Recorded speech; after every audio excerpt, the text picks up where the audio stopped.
La nuit sur Seattle était un tissu sombre et humide déchiré par le vent venant de Puget Sound. La pluie fouettait les immenses baies vitrées du manoir Thorne, une forteresse minimaliste d'acier de verre et de chagrin silencieux perché au-dessus de la ville.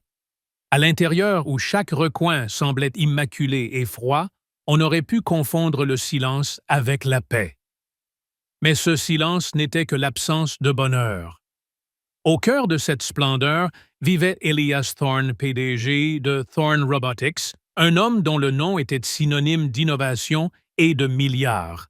Il était le prototype du magnate moderne, costume impeccable, regard perçant, mais sous la surface, un vide le rongeait.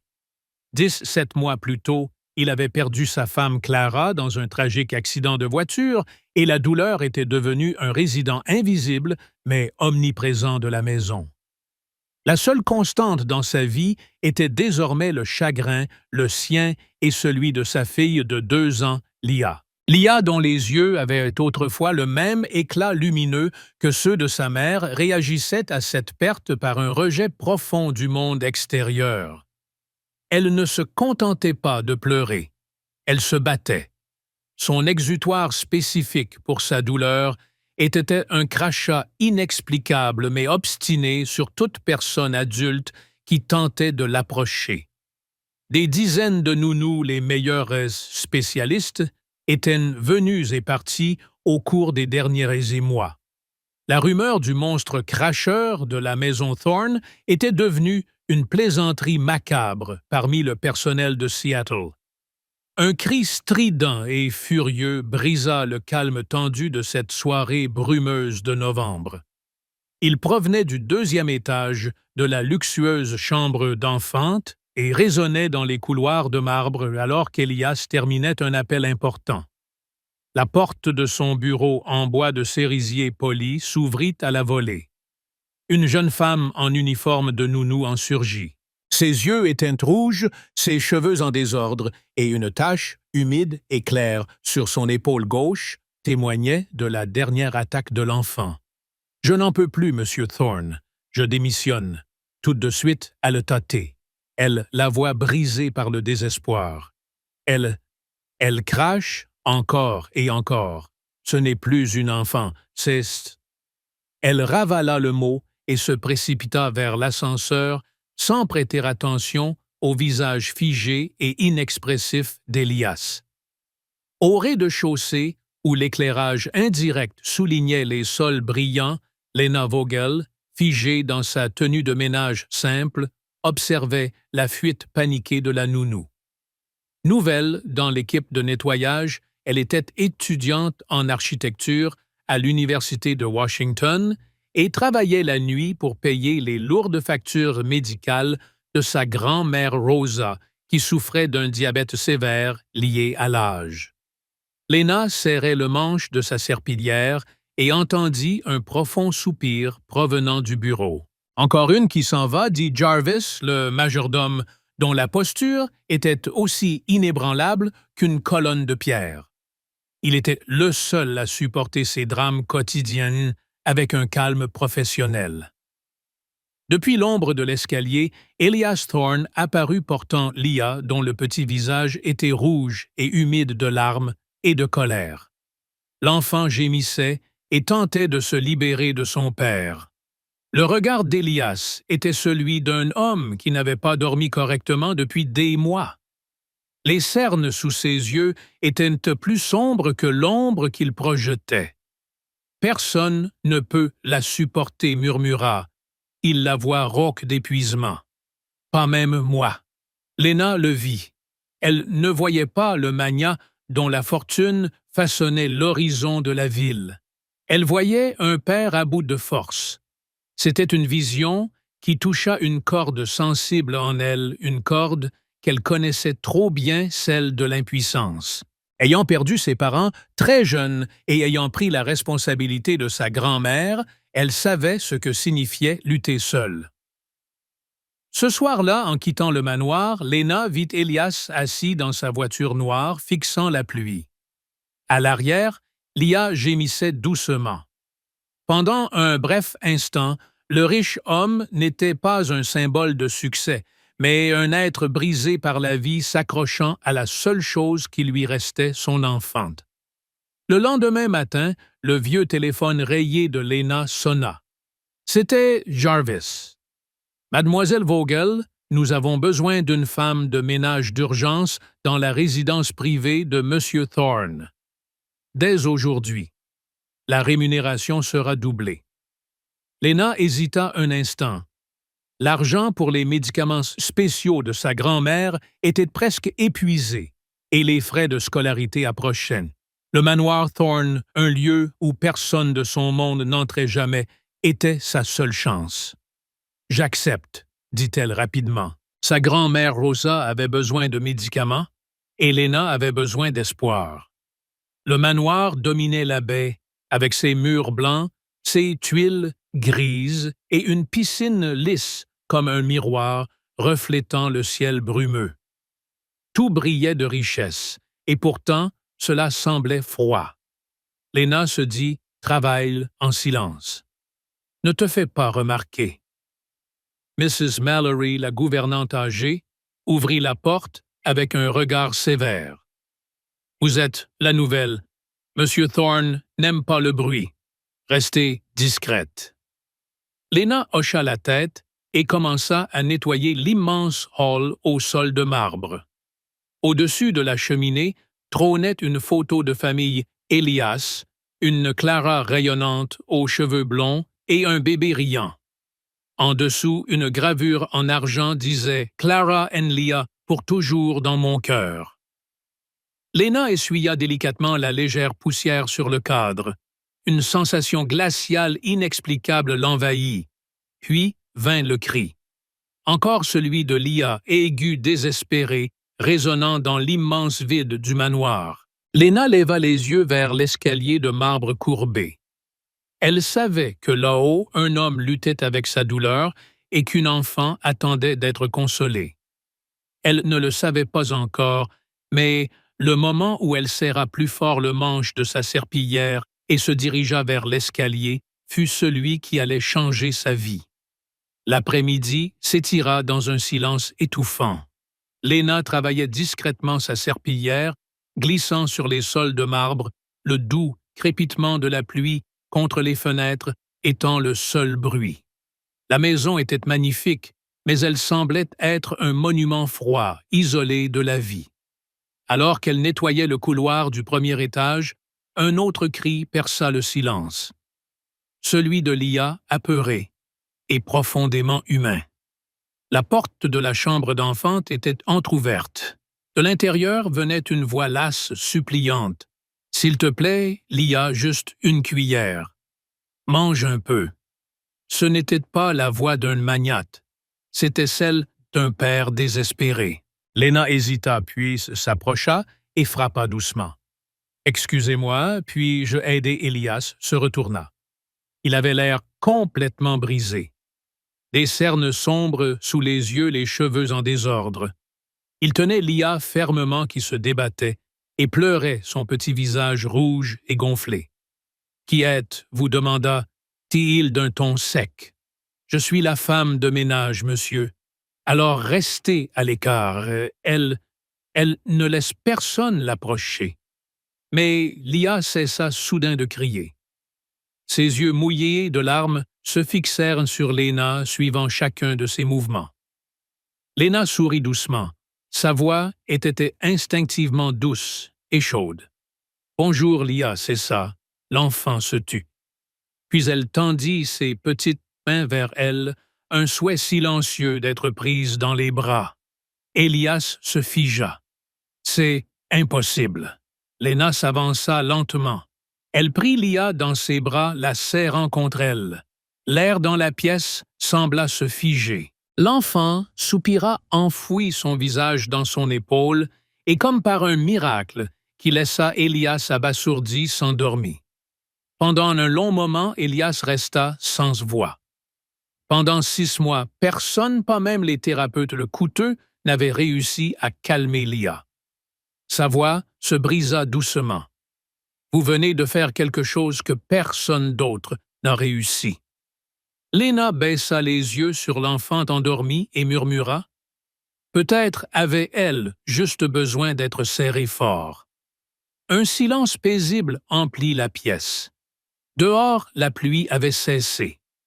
Une lumière douce et dorée filtrait à travers la fenêtre, illuminant le visage paisible de Lia.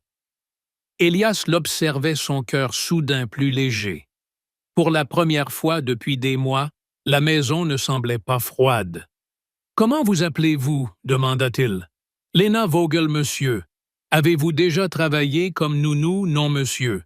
Je me suis juste occupé de ma grand-mère. » Il regarda Lia, puis elle. « Si je vous demandais de devenir la nounou à temps plein de Lia, que diriez-vous » Léna cligna des yeux incrédule. « Moi, mais je ne suis pas qualifié. »« Je n'ai pas besoin de qualification, » dit Elias. « J'ai besoin de quelqu'un en qui ma fille a confiance. Et j'ai besoin de paix dans cette maison. Je vois qu'elle vous fait confiance. » Pendant un instant, Léna retint son souffle. Elle pensa aux factures médicales impayées, au sourire fragile de sa grand-mère, mais surtout, elle pensa à la sensation naturelle de tenir cette petite fille comme si le destin l'avait menée ici. « Si vous me faites vraiment confiance, monsieur, dit-elle fermement, je le ferai. » Elias hocha la tête, le soulagement adoucissant ses traits. « 5 000 $ par mois, vous vivrez ici. Mrs. Mallory vous formera. » Léna s'inclina légèrement. « Merci, monsieur. » Lorsqu'il quitta la pièce, elle s'assit sur une chaise, regardant l'enfant endormi dans ses bras. Une seule larme coula sur sa joue, non pas de tristesse, mais d'une prise de conscience silencieuse que sa vie venait de changer pour toujours. Le premier jour de Léna, en tant que nounou à temps plein, commença par le rire de Lia à l'aube, un son qu'elle n'aurait jamais cru possible dans cette maison qui, autrefois, ne résonnait que des pas d'adultes.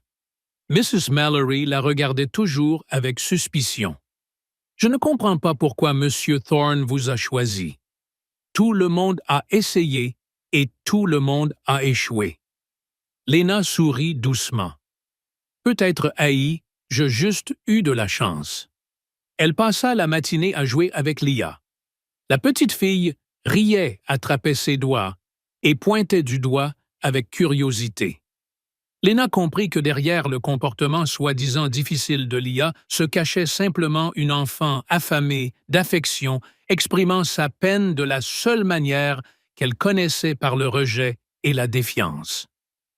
Léna transforma cette attitude en jeu.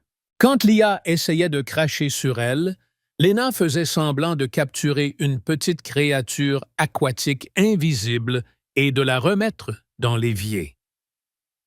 Lia riait perplexe et fascinée par cette réaction inattendue. Le rejet céda place à la curiosité. Au déjeuner, alors qu'elle nourrissait Lia, Elias entra. Il se figea. L'enfant, qui d'habitude jetait la vaisselle à travers la pièce, mangeait paisiblement et avec concentration. « Je n'arrive pas à y croire, » murmura Tei, il presque en riant pour la première fois depuis des mois. La tension quitta brièvement ses épaules. Ce soir-là, en mettant Lia au lit, Léna fredonna une berceuse. Ce n'était pas une chanson espagnole, mais une vieille berceuse allemande, apprise de sa grand-mère Guten Abend, Gute Nacht mit Rosen bedacht. Sa voix était douce comme un murmure. Les paupières humides de Lia papillonnèrent et elle glissa dans le sommeil. Elias se tenait dehors devant la porte, écoutant en silence. Pour la première fois, le vide en lui semblait moins lourd, rempli de quelque chose de simple et de chaud, un sentiment de réconfort et de foyer. Les jours passèrent et le manoir Thorne commença à changer. Le rire de Lia résonnait dans les couloirs. Mrs. Mallory et le cuisinier souriaient, désormais à Léna. Les après-midi, elle jouait dans le jardin. Lia fit ses premiers pas hésitants sans aide, tombant et riant ensuite. Elias, s'arrachant exceptionnellement à sa vie professionnelle, observait depuis le balcon son expression s'adoucissant, les ombres sous ses yeux s'estompant. Un soir au dîner, il dit doucement « Je ne me souviens pas de la dernière fois où Lia a ri si librement. Peut-être avant la mort de Clara. » Lena répondit gentiment « Le rire des enfants ne disparaît jamais, Monsieur Thorne.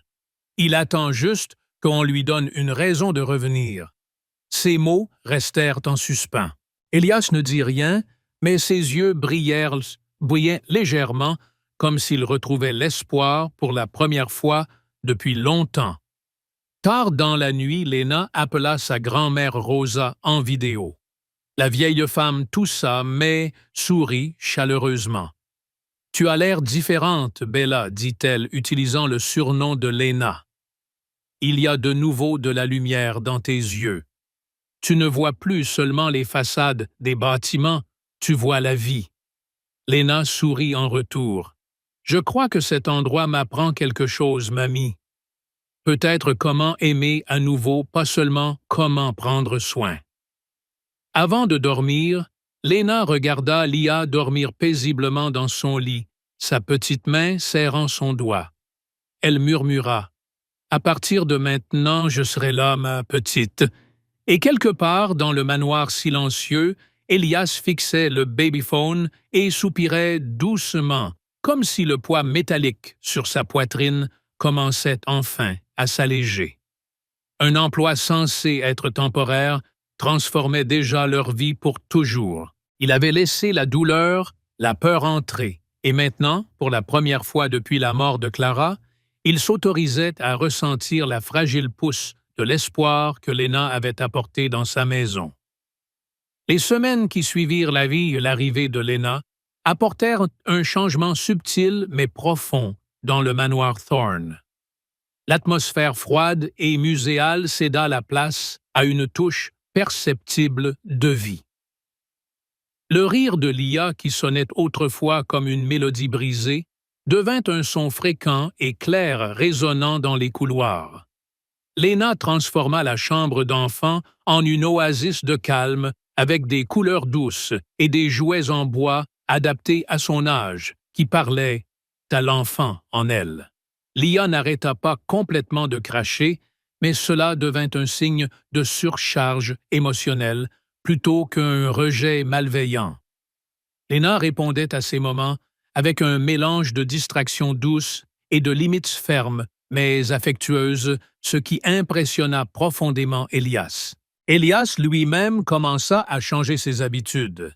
Il ne se contentait plus de surgir à l'aube pour avaler un expresso avant de s'enfuir au bureau. Il prenait du temps.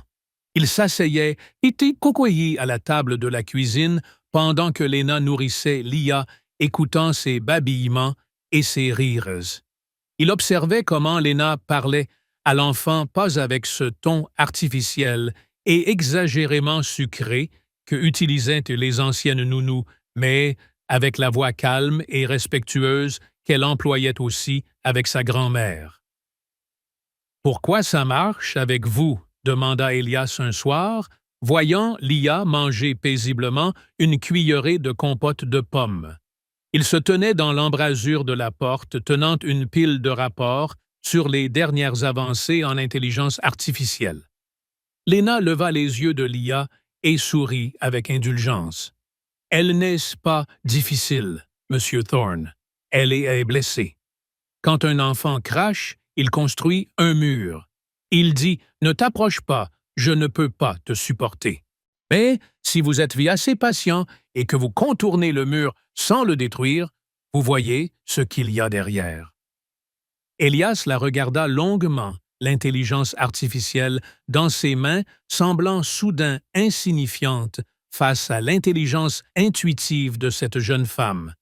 Et qui a-t-il derrière une petite fille qui a perdu son meilleur ami, répondit Lena simplement. Mais ce bonheur fragile ne passa pas inaperçu. Une personne dans la vie de Elias Thorne observait ce changement avec une méfiance croissante Constantin Voss. Constantin, le frère de Clara, la défunte épouse d'Elias. et membre du conseil d'administration de Thorne Robotics, était un homme aux yeux ambitieux vêtu d'un costume impeccable comme une armure. Il ressentait une responsabilité profonde, presque possessive envers l'IA, et considérait comme son devoir de protéger l'héritage de sa sœur et la façade publique de la maison Thorne. Constantin commença à apparaître plus souvent au manoir, sans prévenir souvent juste avant le retour d'Elias du travail. Il parlait à Mrs. Mallory, la gouvernante, et interrogeait Lena pendant qu'elle jouait avec l'IA. « Vous venez de l'université à ce qu'on m'a dit, mademoiselle Vogel, dit-il un après-midi, alors que l'IA courait, après une petite balle que Lena avait lancée dans le jardin. C'est exact, monsieur Voss. Architecture. Une discipline exigeante, et pourtant, vous passez votre temps ici à nettoyer et à garder des enfants. Cela me semble un choix de carrière inhabituel pour une future architecte. » Lena soutint son regard perçant. « J'ai besoin d'argent pour ma grand-mère. Et j'apprends ici plus sur les besoins humains fondamentaux et la structure qu'aucun manuel ne pourrait m'enseigner. » Constantin rit froidement, mais ses yeux n'exprimaient aucun amusement. « Soyez prudente, mademoiselle Vogel. Mon beau-frère est un homme en deuil qui élève un enfant vulnérable, et dans la famille, nous veillons à protéger son image et lui.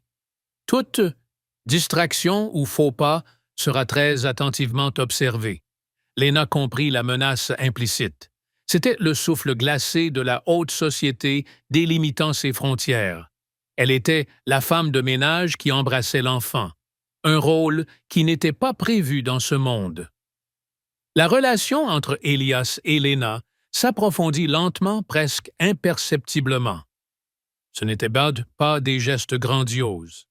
C'étaient les petits moments partagés, le soupir synchronisé lorsqu'ils avaient enfin endormi l'IA, le rangement commun des jouets le soir riant des dernières inventions verbales de l'IA.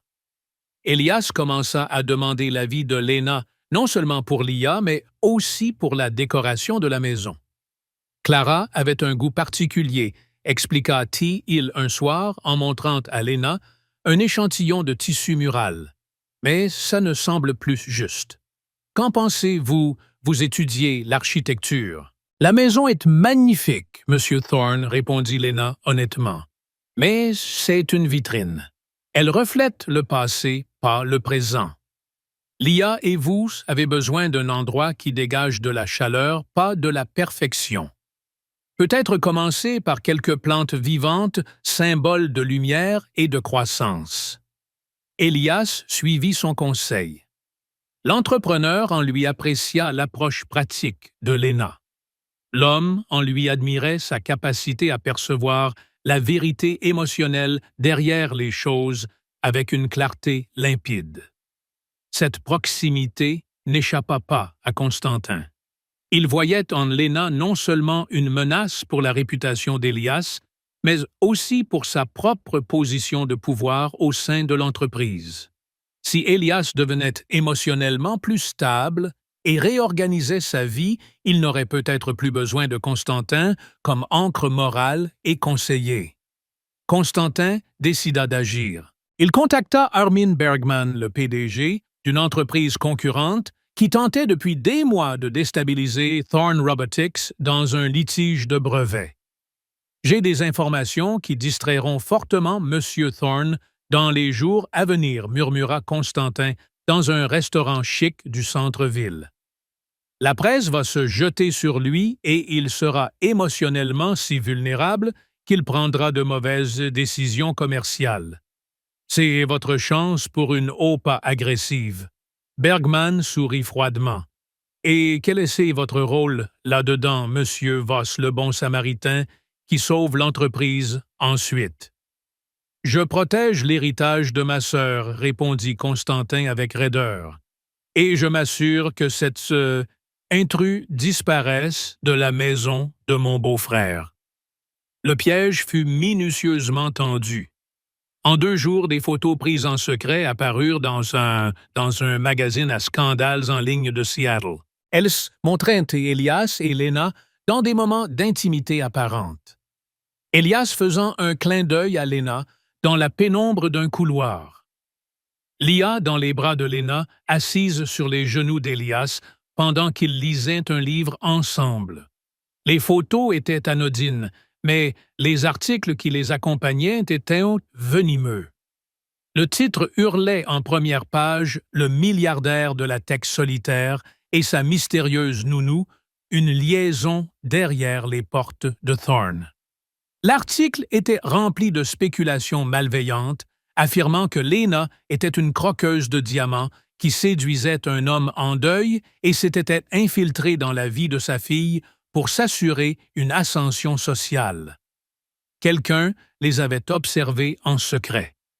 Le lendemain matin, le scandale éclata. Des reporters campaient devant les grilles du manoir. Le téléphone d'Elias sonnait sans relâche. Mrs. Mallory cacha les journaux, mais la tempête faisait déjà rage sur les réseaux sociaux. Elias rentra ce soir, la pâle et épuisé. Il serrait son téléphone. La presse et le conseil d'administration, il me tombe dessus, disait-il, d'une voix rauque.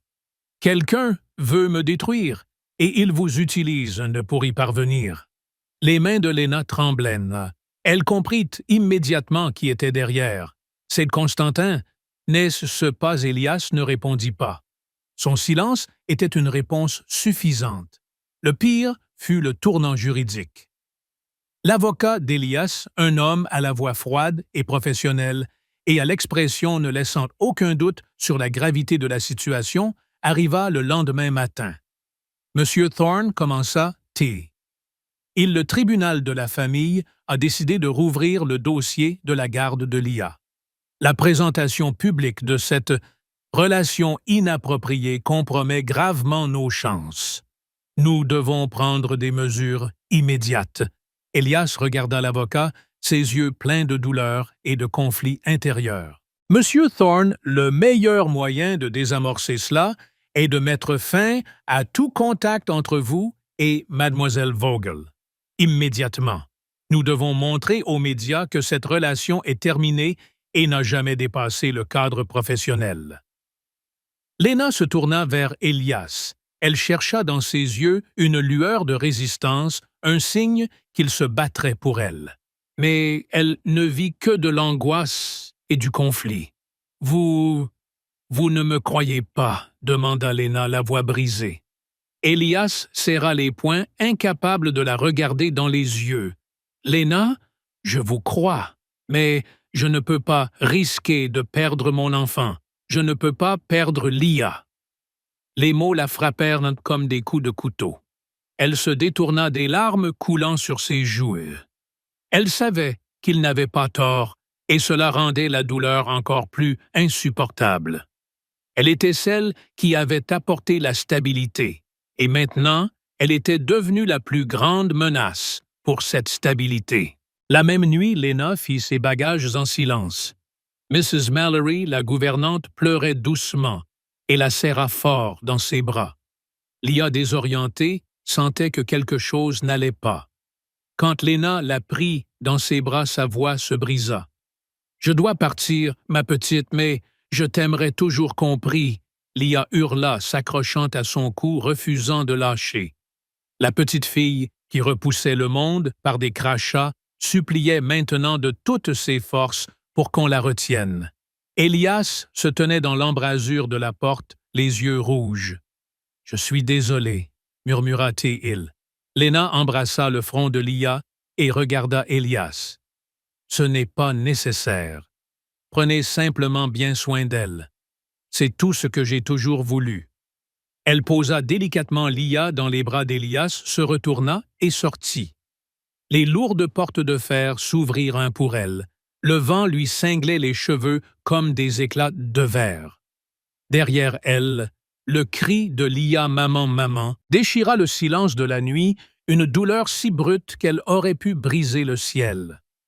Lena continua à avancer son cœur, s'alourdissant à chaque pas, laissant derrière elle le seul endroit qui lui avait jamais semblé être un foyer. Cette nuit-là, Elias se tenait seul dans la chambre de Lia, fixant le lit vide. Les murs semblaient plus sombres, l'air plus froid. Il alluma le vieux babyphone qu'ils avaient laissé dans la chambre de Lena. Du petit haut-parleur sortit l'écho doux de la voix de Lena, fredonnant la berceuse allemande « Guten Abend, gute Nacht ». Sa voix s'éteignit lentement, plongeant dans le silence. À cet instant, Elias comprit. Ce qu'il avait perdu n'était pas seulement sa réputation ou une partenaire potentielle. C'était la seule femme qui avait ramené son cœur à la vie. Le fondement qu'ils avaient construit ensemble pour Lia s'effondrait sous ses pieds et il l'avait laissé faire par peur. Une semaine passa depuis le départ de Lena du manoir Thorne. Dehors, les médias bourdonnaient encore de scandales. Mais, à l'intérieur de l'immense maison, il n'y avait que le silence, un vide creux qui amplifiait chaque son. Lia refusait de manger, refusait de dormir. Chaque fois que la porte s'ouvrait, elle levait les yeux pleins d'espoir, mais le visage qu'elle attendait ne venait jamais. Son ancienne attitude de défense, le crachat, avait été remplacée par une apathie profonde et menaçante. Elle parlait à peine. Elias essayait de travailler de rester stoïque, mais chaque soir, il s'asseyait dans l'obscurité fixant le babyphone et écoutant la berceuse de Lena, un écho qu'il ne pouvait pas lâcher. Il comprenait maintenant que la peur de perdre la garde de Lia l'avait conduit à une perte bien plus grande, le bonheur et la guérison de sa fille. Le vide laissé par Clara avait été comblé par la présence de Lena, et maintenant, il était 2 fois plus grand. Sa décision de sacrifier Lena pour sa réputation publique avait un goût de cendre. Il avait oublié la leçon la plus importante que Lena lui avait apprise, que l'amour et la chaleur humaine valaient plus que les façades de verre et les conseils d'administration. Constantin, le frère d'Elias, lui rendit visite, essayant de le calmer et de le préparer pour la prochaine réunion du conseil. « Vous avez fait ce qu'il fallait. » Elias dit Constantin avec une conviction froide. « Le conseil est rassuré. L'affaire est terminée. Il ne reste plus qu'à gagner le procès pour la garde et nous pourrons nous concentrer à nouveau sur l'entreprise. » Elias le regarda, et dans ses yeux, il n'y avait plus de douleur, mais une colère claire et brûlante. Ce qu'il fallait, Constantin, Lia ne mange plus. Elle ne pleure même pas, elle est comme un fantôme. J'ai sauvé ma réputation en la perdant. Comment est-ce la bonne chose à faire? Constantin haussa les épaules. Nous engagerons une autre nounou plus qualifiée. Ça s'arrangera. Mais Elias savait que ça ne s'arrangerait pas. Il voyait dans les yeux de Constantin non pas de l'inquiétude pour Lia, mais une autosatisfaction triomphante. Il commença à suspecter que Constantin avait joué un rôle plus important dans cette tempête médiatique qu'il ne l'admettait. Cette prise de conscience que son propre beau-frère, prétendant protéger l'héritage de sa sœur, l'avait saboté par cupidité ou jalousie, fut le tournant. Elias prit une décision qui n'était pas rationnelle, pas approuvée par son avocat, ni validée par le conseil. C'était une décision qui ne pouvait venir que du cœur. Une décision qui disait « assez, c'est assez ». Le silence oppressant qui enveloppait Lia depuis le départ de Lena était plus lourd que ses crises de crise précédentes. Il dévorait Elias. Il réalisa que même s'il avait pu sauver la garde devant le tribunal, il perdait l'enfant elle-même. Lia était retournée dans sa forteresse émotionnelle, mais sa défense était désormais passive, bien plus dangereuse. Elle réagissait à peine, ses regards étaient vides. Elias était assis dans son bureau. Il ne tenait pas les derniers plans pour la robotique, mais un rapport que son équipe de sécurité avait compilé à sa demande au cours des derniers jours. Le rapport révélait non seulement les réunions secrètes de Constantin avec le concurrent Armin Bergman, mais fournissait également des preuves que Constantin avait transmis les photos douteuses à la presse.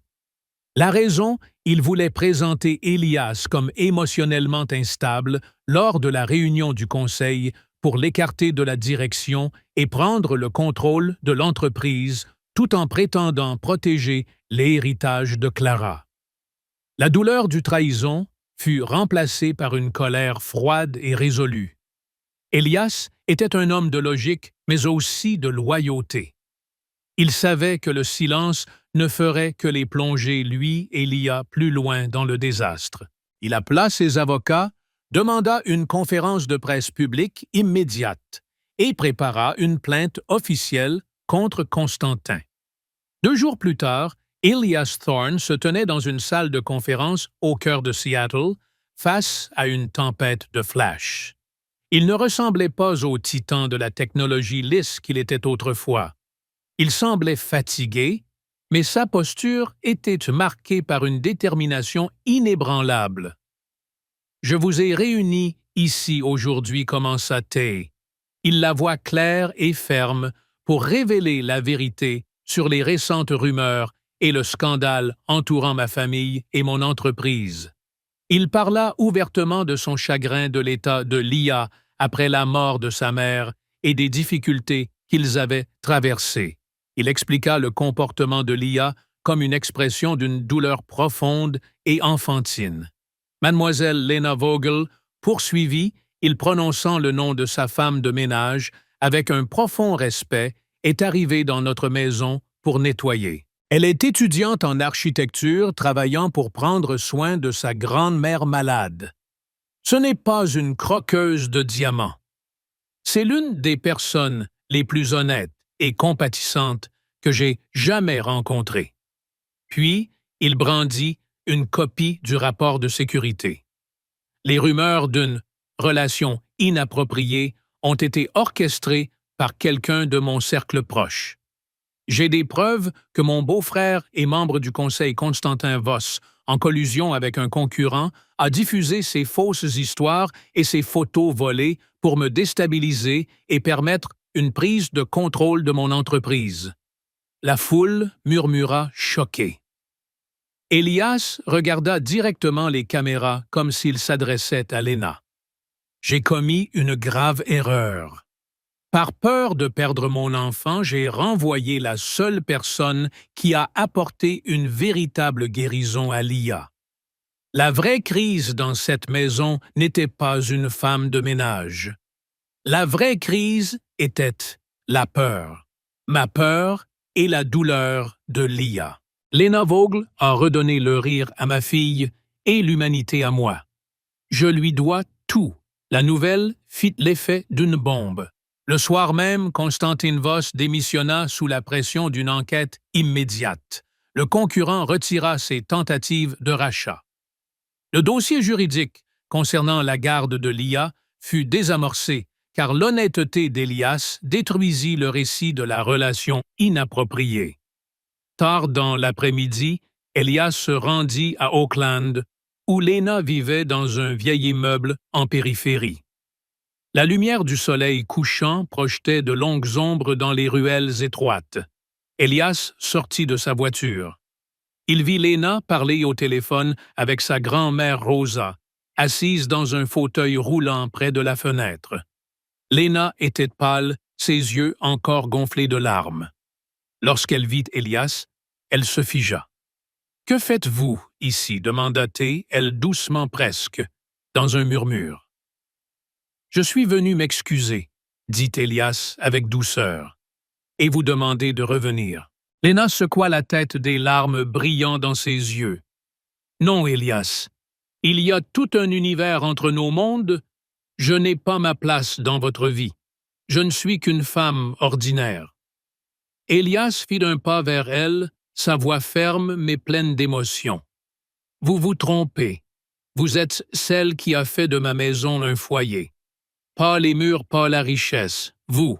Vous avez aidé Lia et moi à ne pas ignorer la douleur, mais à l'accepter et à la surmonter. C'est la chose la plus extraordinaire que j'ai jamais vue. » Lena baissa les yeux et murmura « Vous êtes sûr, je suis juste, moi. » Il tendit la main et prit la sienne. La force de sa main était la seule chose qui la soutenait à cet instant. Elias s'agenouilla devant elle et ouvrit un petit écrin de velours. À l'intérieur se trouvait une bague simple, mais élégante. « Je ne veux pas que vous soyez la nounou de Lia, dit-il sa voix, tremblant pour la première fois. Je veux que vous soyez ma femme et sa mère. Je veux que vous nous appreniez à tous les deux à vivre correctement. » Léna éclata en sanglots et se jeta dans ses bras. La douleur, la solitude, les malentendus, tout se dissipa dans cette étreinte. Au-dessus d'eux, le ciel du soir brillait de teintes dorées et pourpres. On aurait dit que le destin les avait enfin ramenés à la maison vers un amour qui ne demandait plus de sacrifice, mais du courage et du pardon. Un mois après la conférence de presse, le ciel au-dessus de Seattle brillait plus fort. Les médias s'étaient calmés. Elias et Léna décidèrent de célébrer un mariage intime et simple, rien d'extravagant, juste sincère et entouré de ceux qui comptaient, mais vraiment. Le jardin, derrière le manoir Thorne, fleurissait sous le soleil doré du soir. Des roses blanches bordaient l'allée. Une musique douce jouait en fond et l'odeur des fleurs fraîches emplissait l'air. Mrs. Mallory, la gouvernante, souriait chaleureusement, tandis que le cuisinier, qui s'était montré amical envers Léna, s'affairait autour des tables pour préparer le buffet. La petite Lia courait joyeusement entre les rosiers, désormais totalement insouciante. Léna apparut dans une robe blanche simple, son voile flottant doucement dans le vent. Lorsqu'elle descendit les marches, tous les regards se tournèrent vers elle, y compris celui d'Elias. Il ne pouvait ni bouger ni détourner les yeux. Pour lui, à cet instant, il n'y avait qu'elle. Grand-mère Rosa était assise au premier rang dans son fauteuil, roulant, tenant un petit bouquet de myosotis. « Ma petite Bella a enfin trouvé son bonheur », murmura T.L. lorsque l'officiant demanda « Promettez-vous de l'aimer et de l'honorer pour le reste de votre vie ?» Elias serra fort la main de Léna, ses yeux brillants. « Je le promets, de tout mon cœur. » Et quand ce fut, autour de Léna, sa voix trembla doucement mais fermement. « Je le promets aujourd'hui et chaque jour après. » Les applaudissements remplirent le jardin. Lia, dans un petit costume, courut vers eux en criant « Maman, papa ». Son innocence fit rire tout le monde. Elias la souleva, embrassa son front, et Léna essuya ses larmes avec un sourire éclatant. 3 ans plus tard, le manoir Thorne n'était plus un lieu de chagrin. C'était un foyer rempli de rire. La lumière du matin filtrait à travers les larges fenêtres, projetant des rayures dorées sur le plancher de bois poli.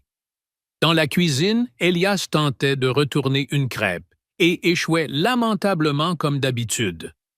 Une fine volute de fumée s'éleva, faisant rire Léna derrière le comptoir. « Tu l'as encore brûlé, dit-elle en lui tendant un torchon.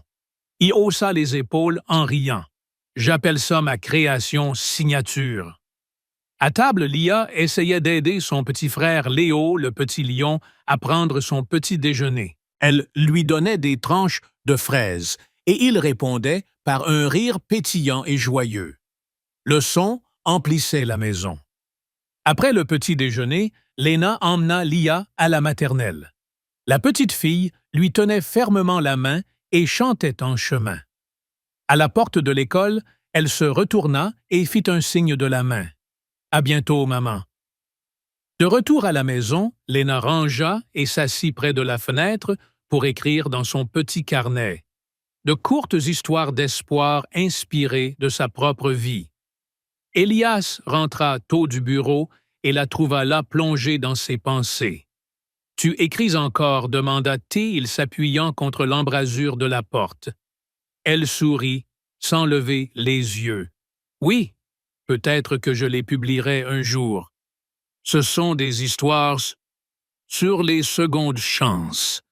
Il s'approcha, sa voix douce. Tu devrais. Tu écris notre histoire depuis que tu as monté ces escaliers pour la première fois. Quelques années plus tard, alors que la famille passait un après-midi ensoleillé à Puget Sound, l'endroit où Elias se tenait autrefois seul, sous la pluie, noyé dans le désespoir, la mer était calme et claire. Lia et Léo couraient devant se tenant par la main. Elias passa un bras autour des épaules de Léna. C'est drôle, cet endroit me semblait toujours vide avant. Et maintenant, demanda-t-elle doucement. Il regarda l'horizon. Maintenant, il ressemble à un foyer. Ils marchèrent ensemble jusqu'au bord du sable où le soleil couchant baignait l'océan de teintes dorées et pourpres.